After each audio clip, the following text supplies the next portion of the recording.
Ni kita buat remote desktop untuk set up live TV lah. Ini kegunaan untuk Masjid Jamek Sungai Kecil, Penang. So untuk set up dia punya live TV mudah je. Klik dekat sini. Live, klik setting. Live TV. Kemudian kalau default mimbar, kita kalau nak play ke mimbar dan kita tekan play terus lah. Okay, dia akan terus pergi ke mimbar automatik.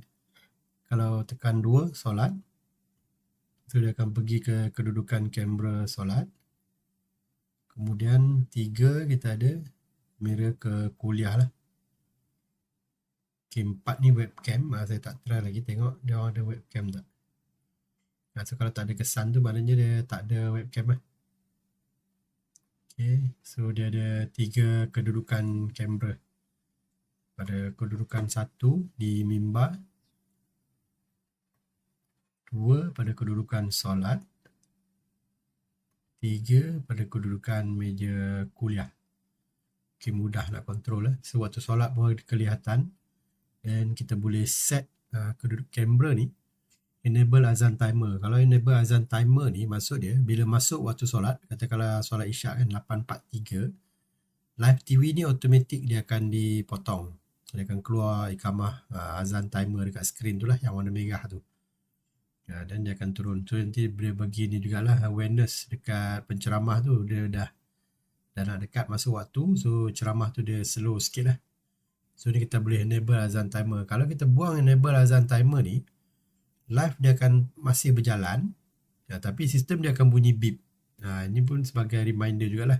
Tapi live TV masih berjalan. Selalunya kalau yang pakai buat live Facebook tu, so dia akan lajakkan live tu. So mana dia orang control secara manual lah.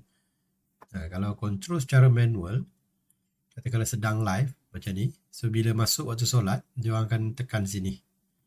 So dia akan buat kamera ke belakang. So ini kalau bila masuk waktu solat yang kita buat secara manual. Kita boleh tengok dekat sini. Kamera tu dah duduk di live TV pun dia boleh nampak dekat sini lah. Dengan waktu solat kelihatan semua bunyi beep semua boleh nampak. So penceramah tu dekat sini.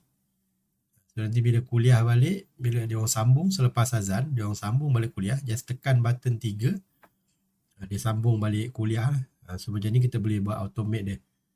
So AJK dia lebih mudah untuk gerakkan kamera, nak position kamera tu tak payah nak guna joystick kiri kanan, nak guna mouse keyboard ke, nak zoom in zoom out apa semua dah tak perlu lagi dah.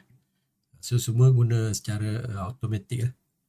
So bila dah habis kuliah ke ataupun masa solat dia biar dekat sini. Ni control ni boleh guna phone pun boleh. Kalau guna phone daripada phone dia boleh tekan terus nombor sini je. So bila dah habis solat semua dan dia boleh tekan button ni lah, stop ni, and live TV. So dia akan sistem akan run normal balik lah. So mudah je. Okay, sekian. Terima kasih.